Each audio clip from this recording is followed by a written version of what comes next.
Assalamualaikum warahmatullahi wabarakatuh. Halo teman-teman, kembali lagi dengan kita di channel YouTube Insight with Lea.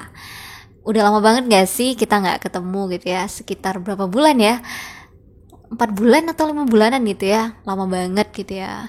Kami mohon maaf banget karena jarang muncul, karena memang ya tahu sendiri lah ya, banyak kesibukannya gitu ya. Termasuk Ibu Lea sebagai pemilik dari channel YouTube ini juga sibuk banget gitu. Selain ngajar ada kegiatan-kegiatan di luar gitu. Terus saya juga asisten dosen, dan tahu nggak sih kita ketambahan personil baru gitu, dan personil yang lama ada yang laku gitu ya.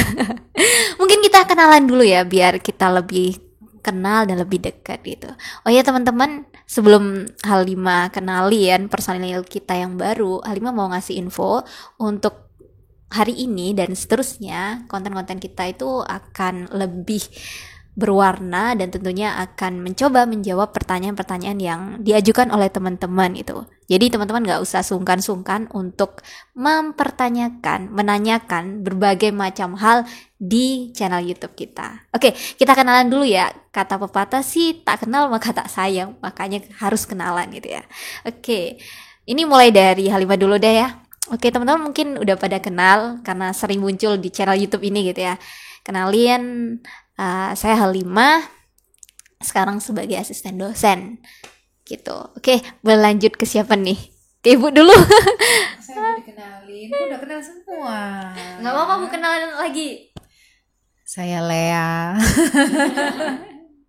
Ini kenalin, ini kebetulan teman-teman berdua ini asisten dosen, asisten saya di kampus dan juga di klinik ya. Jadi mereka memang sehari-hari selalu bersama saya, membersamai saya kemana-mana itu ya. Ada Halimah dan juga ini ada Mbak Dini. Halo teman-teman, Assalamualaikum warahmatullahi wabarakatuh. Kenalin, nama saya Dini Nurhidayah, biasanya dipanggil Dini. Saya di sini sebagai asisten dosennya Bu Lea. Jadi benar apa yang dikata Bu Lea tadi, saya sehari-hari bersama dengan beliau dan juga Mbak Halimah. Salam kenal.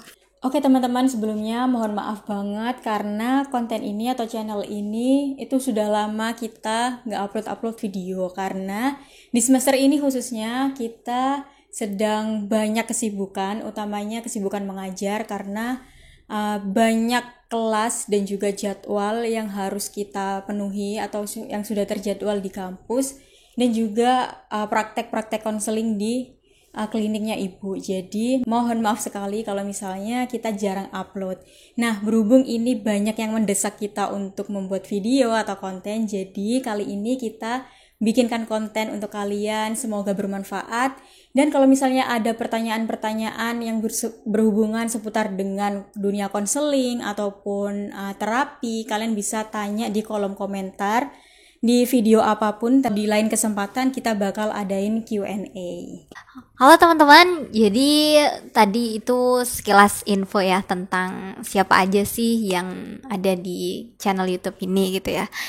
Oke, untuk kali ini kita akan membacakan beberapa komentar dari teman-teman yang mohon maaf sekali baru punya kesempatan dibaca sekarang gitu ya. Oke, langsung aja ya biar nggak lama-lama. Ini 1 bulan yang lalu dari Rifat Afifah, izin bertanya, seberapa efektif terapi SAFE ini? Terkait dengan teknik SAFE atau Spiritual Emotional Freedom Technique, ini Mas Faiz ya, dari Indonesia yang mengembangkan teknik ini base-nya dari EFT atau Emotional Freedom Technique, kemudian ditambahkan dengan aspek spiritual, dan ternyata berdasarkan penelitian penyembuhannya justru jauh lebih menyeluruh gitu ketika ditambahkan aspek spiritual. Sejauh ini efektif, sangat efektif, baik kami terapkan di klinik kami ketika ada beberapa kasus-kasus yang perlu ditangani dengan teknik SAFE, kami gunakan teknik SAFE. Berdasarkan penelitiannya juga efektif. Kalau Anda bertanya efektif atau tidak, itu sangat tergantung pada kondisi klien dan juga pada kemampuan atau keterampilan dari terapis itu sendiri. Kenapa? Karena pertama mungkin harus building trust dulu. Ketika klien itu sudah trust sama kita gitu ya, maka pendekatan teknik atau apapun yang kita gunakan itu bukan menjadi hal yang sulit lagi gitu. Jadi perlu dicek dulu seperti itu. Dan boleh mulai dilakukan. Coba digunakan dulu pada diri sendiri gitu, pada apapun yang mengganggu yang ada pada dirinya boleh dicoba digunakan dengan menggunakan pendekatan SAFE ini. Oke, terima kasih Bu Lea. Oke, jadi gitu ya teman-teman yang bertanya tentang efektif enggak gitu ya tentang terapi SAFE ini. Oke, selanjutnya, ini ada komentar dari Jai, tapi dia kayaknya seperti semacam mengurutkan gitu beberapa menit kesekian identifikasi masalah kayak gitu. Ini dia komen di MPT Chair, di terapi Gestalt MT Chair gitu ya. Jadi makasih banget ya karena udah membagi-bagi waktunya gitu buat Jai. Oke, lanjut ya. Ini pertanyaan cukup panjang dari Anissa Nuriowa. Kayaknya panjang banget nih. Halimah coba bacain ya. Makasih buat Bu psikolog dan relawan aktor kliennya. Pasti gak mudah memberanikan diri telanjang di depan video untuk diupload dan jadi bahan ajar di platform publik. Tapi ini membantu banget, terutama karena saya ambil studi Mapro, sayangnya angkatan COVID. Jadi gak pernah dapet kesempatan lihat langsung dosen mempraktekkan teknik-teknik terapi. Pertanyaan saya satu, ketika harus berperan sebagai pihak berlawanan, gimana kalau si klien stuck, gak bisa memerankan karena menurut dia gak tahu perspektif bapaknya. Misal gak tahu alasan bapak melarang-larang si anak. Apa si klien diminta mengarang atau menduga-duga saja? Atau gimana ya?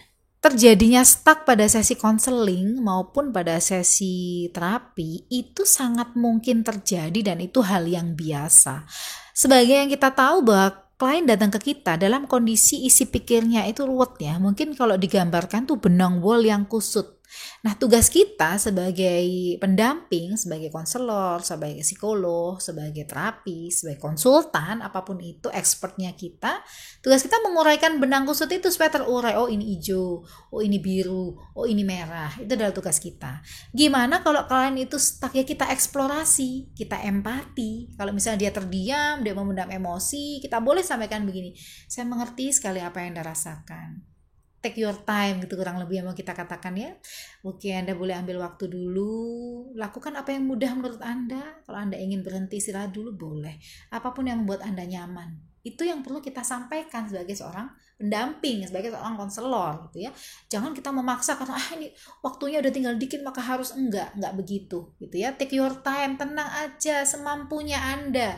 Buat klien merasa bahwa dia aman dan nyaman bersama kita. Itu yang harus benar-benar kita jaga. Kalau misalnya memang dia stuck, kita eksplorasi gitu ya. Terus tadi yang disampaikan adalah dia nggak ngerti gitu apa isi pikir ayahnya melarang-larang gitu.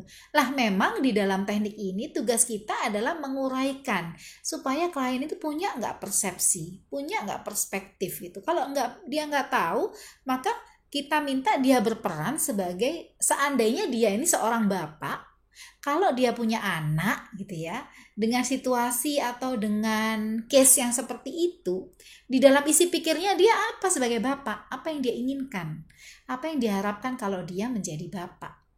Jadi nggak harus bapaknya gitu ya, nggak harus dia itu seolah-olah bahwa kalau aku ini jadi bapakku, aku berpikir seperti ini. Tidak. Kalau Anda menjadi seorang ayah, coba imagine, bayangkan ketika Anda menjadi seorang ayah, kemudian Anda punya anak tunggal dan akan berpisah, apa sih kira-kira yang ada dalam pikiran Anda? Jadi kita galinya seperti itu. Kenapa?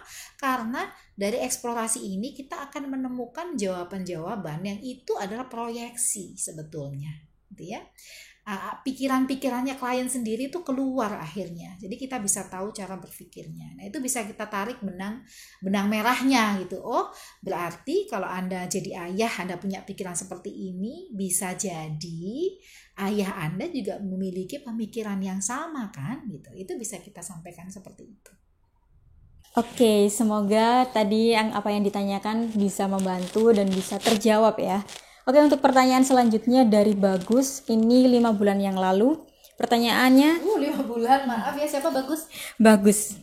5 bulan yang lalu dia bertanya, Kalau istilah native gestalt itu artinya apa ya? Mas Bagus mungkin boleh dilengkapi lagi pertanyaannya, karena Bu Lea masih kurang paham gitu apa yang dimaksudkan. Saya nggak berani jawab karena nanti saya takut salah kalau saya nggak paham banget gitu apa yang dimaksudkan. Jadi minta maaf, boleh dituliskan lagi lebih lanjut kalau menyimak video ini ya, nanti kita bisa diskusi lebih lanjut. Terima kasih sudah komen. Oke, untuk pertanyaan selanjutnya dari Juju Kris, ini juga 5 bulan yang lalu dia bertanyanya, sangat membantu. Izin bertanya, kalau misalkan masalahnya ketakutan kehilangan orang yang disayangi, dengan menggunakan teknik kursi kosong ini bagaimana ya langkah-langkahnya ketika masuk ke peran top dan underdognya? Semoga dijawab komentarku, terima kasih. Takut kehilangan orang yang disayang. Ini orangnya sudah hilang apa belum hilang ya? Takut kehilangan orang yang disayang. Jadi gini sebetulnya. Kita itu kan ada banyak sekali teknik ya untuk psikoterapi ya, konseling dengan berbagai macam pendekatan teori psikoterapi sampai healing gitu. Itu banyak sekali tekniknya. Nah, kita perlu menggunakan teknik yang paling tepat sesuai dengan case atau permasalahannya dan sesuai dengan karakteristik dan kondisi yang memungkinkan bagi klien pada saat itu gitu ya. Tidak semuanya harus pakai teknik empty chair, underdog atau top dog, enggak gitu ya, atau teknik yang lain yang memungkinkan gitu. Karena dari pertanyaan ini sebetulnya masih perlu dilakukan anamnesa lebih dalam kalau menurut saya ya, perlu digali lebih dalam. Takut kehilangan siapa, ini posisinya seperti apa, orangnya sudah hilang atau orangnya masih ada, apakah pernah punya pengalaman kehilangan sehingga takut kehilangan sekarang, ataukah takut kehilangannya ini meninggal, atau takut kehilangannya karena diambil orang lain akibat perselingkuhan atau apa. Nah, itu masih perlu lebih lanjut, sehingga kalau jelas permasalahannya atau detail, kita bisa juga merumuskan formula atau teknik mana yang paling efektif gitu. Kalau takut kehilangan bisa kita sampaikan ke orangnya langsung pakai komunikasi asertif misalnya, itu juga bisa kita lakukan gitu. Kalau misalnya kita nggak berkomunikasi sama orang itu tapi kita takut kehilangan dia gitu ya, takut kehilangan apa dulu? Apakah takut kehilangan dia pergi? Kalau takut kehilangan dia pergi memang harus disampaikan atau diungkapkan supaya dia tahu bahwa kita menyayangi dia dan kita khawatir gitu. Itu pakai komunikasi asertif itu bisa. Nanti kapan-kapan mungkin teknik komunikasi asertif secara khusus ya bisa kita bahas. Oke, terima kasih Ibu atas jawabannya. Semoga membantu ya buat teman-teman. Ini ada pertanyaan lagi. Request dong cara hadapi mertua yang benar itu gimana? Yang gak perlu jaim dan gak perlu pakai seperti orang lain, yang jadi diri sendiri tapi mertuanya itu kasar, galak, dan seperti mau memakan menantunya. Gimana tuh? Boleh Bu dijawab? Ini masalah keluarga ya, banyak kasus-kasus seperti itu. Sebetulnya saya beberapa saat yang lalu itu rutin menjadi narasumber gitu ya di salah satu platform pemberdayaan wanita, itu membahas tentang bagaimana membina hubungan yang harmonis dengan mertua, antara menantu dan mertua, terutama menantu perempuan dan mertua perempuan ya. Nah, sebetulnya begini, terkait dengan permasalahan dengan orang lain, apalagi mertua, yang perlu kita pahami dulu seperti ini, kita sebagai manusia itu punya banyak peran. Katakanlah topeng gitu ya, personality, kepribadian itu adalah topeng kan sebetulnya. Gitu ya. Dari asal katanya persona itu kan yang dimaksudkan adalah topeng. Nah, setiap dari kita itu punya topeng gitu kan. Nah, topeng itu akan menjadi benar, akan menjadi baik, akan menjadi efektif kalau kita tepat makainya pada situasi yang tertentu. Pada situasi A kita pakai topeng ini, pada situasi B kita pakai topeng ini. Kenapa? Tujuannya adalah untuk memberikan kesan Nah, tinggal pertanyaannya kembali ke kita, kesan apa yang mau kita sampaikan atau kita munculkan gitu ya. Nah, secara umum orang-orang ingin menunjukkan kesan supaya dia bisa diterima kan oleh lingkungan, bisa menyesuaikan diri sehingga bisa terjalin relasi yang harmonis dengan orang lain, kan begitu. Nah, kita pun juga punya banyak peran, misalnya saya gitu sebagai ibu, sebagai dosen, sebagai psikolog, sebagai menantu gitu juga kan. Jadi ada banyak peran yang ada di pundak saya. Nah, masing-masing peran itu kan ada topeng-topeng tersendiri atau jubah-jubah tersendiri yang harus kita kenakan supaya nggak keliru. Nah, sama halnya ketika kita menjadi menantu. Sebetulnya tidak pernah ada rumus yang baku. Kenapa? Hanya ada kaidah-kaidahnya saja.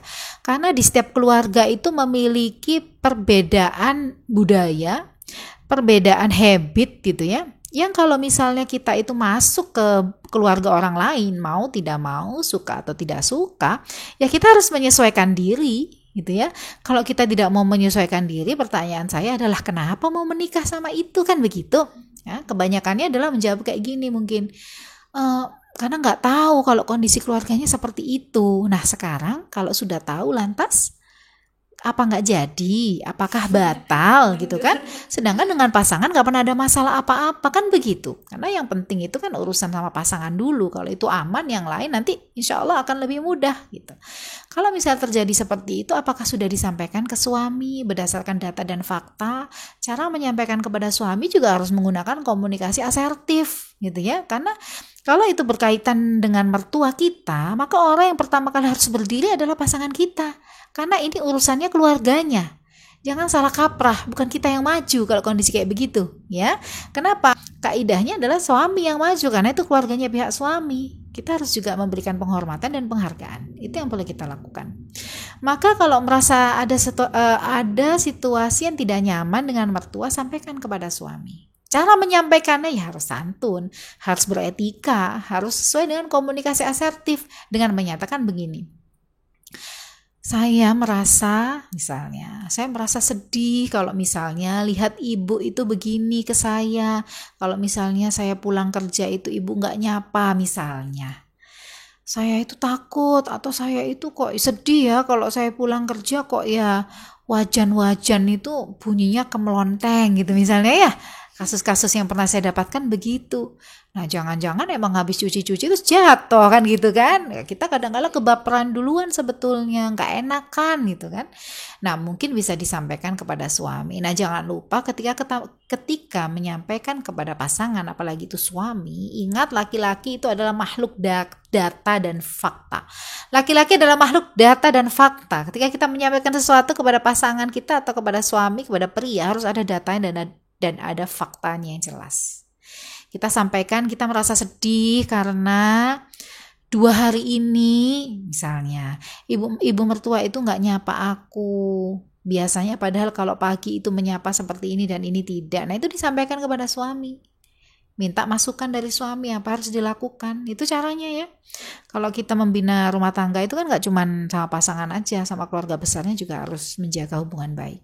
Nah, tadi ceritanya pertanyaannya adalah mertuanya kasar, galak, dan seperti memakan menantunya.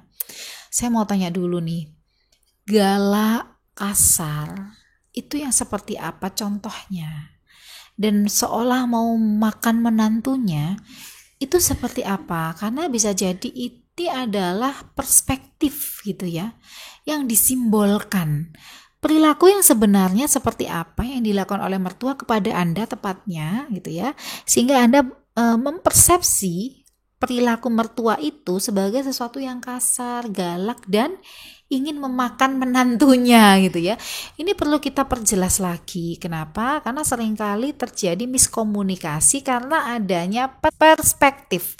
Jadi memang harus jelas dulu perilaku mertua yang seperti apa tepatnya sehingga ini dipersepsi sebagai kasar, galak, dan ingin memakan menantunya.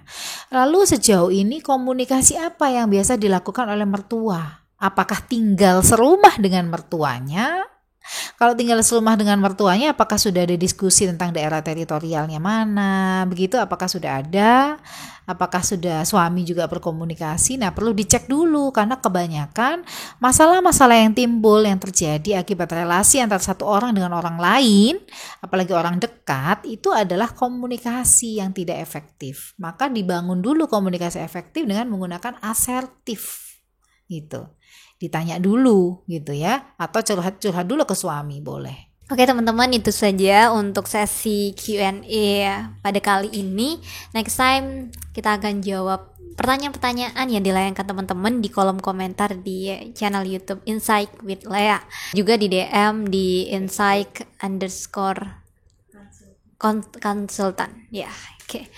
Mungkin itu saja dari kami. Kurang lebihnya kami mohon maaf. Sampai jumpa next video.